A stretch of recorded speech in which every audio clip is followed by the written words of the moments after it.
সমুদ্রের মাঝখানে এই মেয়েটা গত 10 দিন ধরে বেঁচে আছে। নেই কোনো খাবার, নেই কোনো খাবারযোগ্য পানি। আকাশে বিমান উঠতে দেখে সে অনেক চিৎকার করেছে। যেই কন্টেনারে সে ভেসে আছে সেখানে পাওয়া কিছু এয়ারটাইট বাটিতে করে সে সাহায্যের জন্য অনেক চিঠি লিখেছে, কিন্তু কেউ তাকে বাঁচাতে আসেনি। ঠিক একই সময় সে নিজের জীবনের কাছে হেরে গিয়ে নিজেকে শেষ করে দেওয়ার সিদ্ধান্ত নেয়। তবে তখনই তার পেটে প্রায় 10 মাস ধরে বাড়তে থাকা বাচ্চাটা নড়াচড়া করে ওঠে। তাই নিজের বাচ্চার কথা ভেবে হলেও সে তার নিজের সিদ্ধান্ত বদলে নেয়। তাকে যে করেই হোক বাঁচতেই হবে। কিন্তু আজ এই পরিস্থিতিতে তার প্রসব বেদনা শুরু হয়। তাকে তার বাচ্চার জন্ম দিতে হবে। আর গত 10 দিন ধরে সে যেই কন্টেনারে সার্ভাইভ করে এসেছে তার মধ্যে প্রায় কোমর পর্যন্ত পানি জমে গেছে। সে ব্যথায় কাতরাতে শুরু করে আর অবশেষে সেখানেই তার বাচ্চার জন্ম হয়। কিন্তু যেখানে সে নিজেই গত 3 দিন ধরে পানি এবং খাবার ছাড়া কোনো রকমে বেঁচে আছে, সেখানে তার শরীরের কোনো কিছুই ঠিক মতো কাজ করছিল না। তাই জন্ম নেওয়ার পরের সময়টা বাচ্চাকে সে দুধও খাওয়াতে পারে না। সে হতাশ হয়ে পড়ে, মনে করে তার হাতে কিছুই করার নেই। আর সেখানে পড়ে থেকে সে শুধুই তার অতীতের কথা চিন্তা করতে থাকে।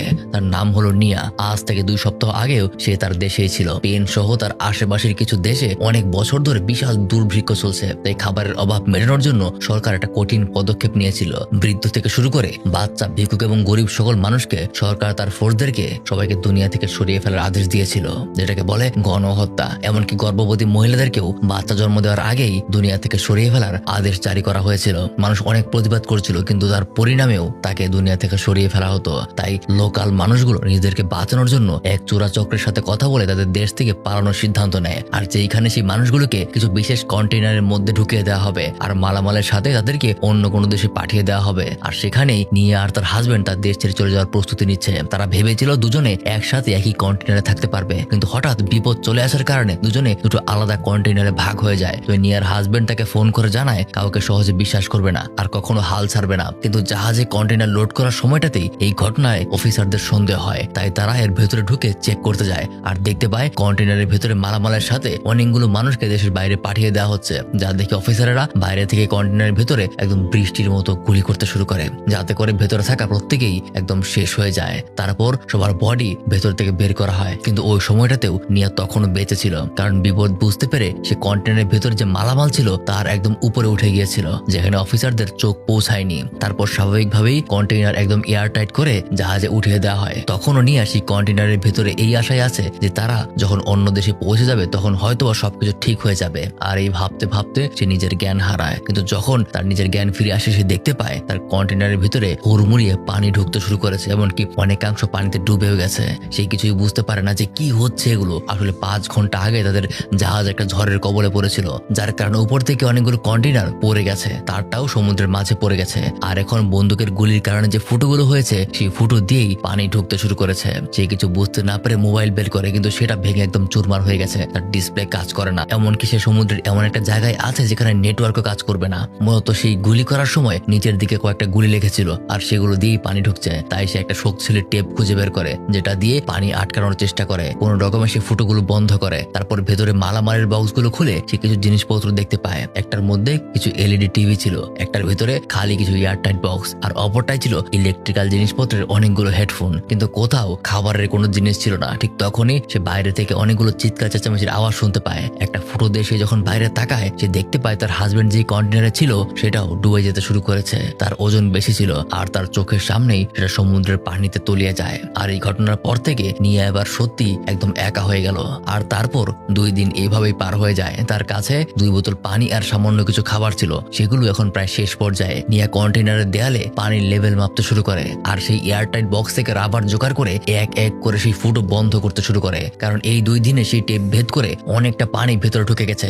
ভেতরে সে একটা বাটন ফোনের বক্স থেকে ফোন জোগাড় করছিল আর নিজের সিম কার্ড ঢুকিয়ে নেটওয়ার্কের জন্য অপেক্ষা করছিল।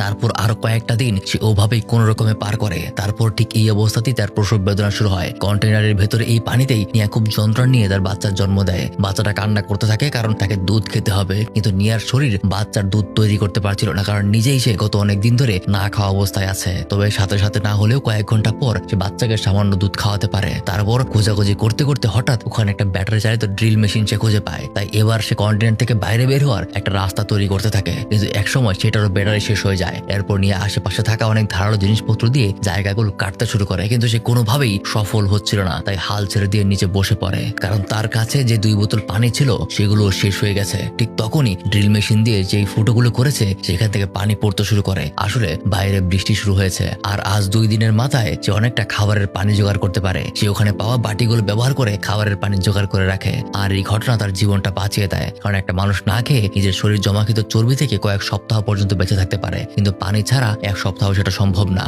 এবার সে মোটামুটি সেই লোহা কেটে সেটাকে বাঁকাতে চেষ্টা করে, আর সেটা কাজেও লেগে যায়। এতদিন পর সে সূর্যের আলো দেখতে পায়, কিন্তু কন্টেনারের বাইরে সে খোলা সমুদ্র ছাড়া আর কিছুই দেখতে পায় না। সে তার ছোট্ট মেয়েটাকে নিয়ে বাইরে চলে আসে আর তাকে জড়ানো কাপড়টা পানিতে ফেলে দেয়। তখনই সে দেখতে পায় অনেকগুলো মাছ সেটাকে ঘিরে ধরেছে। তাই সে হাতে একটা ধারালো জিনিস নিয়ে মাছ ধরার অনেক চেষ্টা করে, কিন্তু সফল হয় না। তাই এবার তার মাথায় একটা খেয়াল আসে, ভেতরে থাকা সেই হেডফোনের তার ব্যবহার করে সে একটা জাল বানাতে শুরু করে। আর সেটা বানানোর পর পানিতে ফেলে আবারও একটা কাপড়ের টুকরো ওখানে ছাড়ে। আর তারপর যখন বড় একটা মাছ আসে তখন সেটাকে জালের সাথে মাছটাকে বেঁধে সে উপরে তুলে নেয়। এতদিন পর সে কিছুটা খাবার পেল। তার পরদিন আকাশে একটা বিমান সে দেখতে পায়। সে কন্টেনারের ভেতরে যায় আর ওখানে থাকা টিভি থেকে একটা ডিসপ্লের চকচকা অংশ ভেঙে নিয়ে সেদিকে সিগন্যাল দিতে শুরু করে, কিন্তু কেউ তাকে দেখতে পায় না। এমনকি এতদিনে সেই কন্টেনার থেকে বাড়তি পানি বের করে দেওয়ার একটা পদ্ধতি সে তৈরি করেছে। অবশ্যই এটা খুবই স্লো প্রসেস, কিন্তু তাতেও বিষয়টা কাজে লাগছে, কারণ কন্টেনারের ভেতর পানি খুবই স্লো ভাবেই প্রবেশ করছে।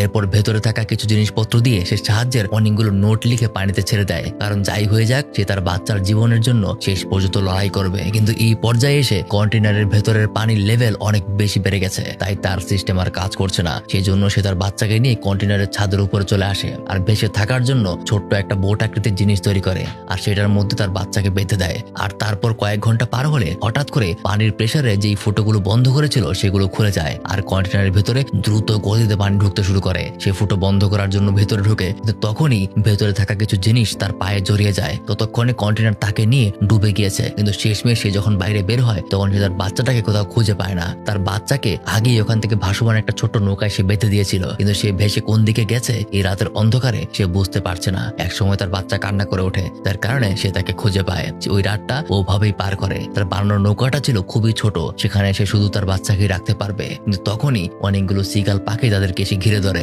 সে বুঝতে পারে তারা ভাসতে ভাসতে হয়তোবা কোনো ল্যান্ড এরিয়ার কাছাকাছি চলে এসেছে, কারণ এই পাখিগুলি মাটির কাছাকাছি থাকে। কিন্তু নিয়া এই অবস্থায় তার জীবনের একদম শেষ পর্যায়ে চলে এসেছিল। ঠিক তখনই অনেকটা দূরে একটা মাছ ধরার নৌকা থেকে দুই বাবা এবং মেয়ে নিয়াদেরকে ঘিরে রাখা সেই সিগালগুলোকে দেখতে পায় আর সেদিকেই এগিয়ে যায়। কিন্তু সেখানে তারা শুধুমাত্র নিয়ার বাচ্চাকেই খুঁজে পায়। আসলে এতক্ষণে নিয়া সমুদ্রে তলিয়ে গেছে। তো যখন তারা বোটের সাথে হেডফোন তৈরির জালটা দেখতে পায় আর সেটা টেনে উপরে উঠাতে শুরু করে, সৌভাগ্যবশত নিয়াকেও তারা অজ্ঞান অবস্থায় খুঁজে পায়। তার প্রাণ প্রায় যায় অবস্থা, কিন্তু বোটে থাকা মেয়েটা সর্বোচ্চ চেষ্টা করে তাকে বাঁচিয়ে রাখার, আর সেটা কাজও করে। এই যাত্রায় নিয়া প্রাণে বেঁচে যায়। জ্ঞান ফিরে আসলে সে শুধু তার বাচ্চাকে খুঁজতে শুরু করে, আর যখন বুঝতে পারে যে তারা দুজনই বেঁচে গেছে তখন সে খুশিতে আত্মহারা হয়ে কাঁদতে শুরু করে। তো এইভাবেই কোনো লড়াই ছাড়বেন না, জীবনে যাই হয়ে যাক লড়াই করতেই থাকবেন।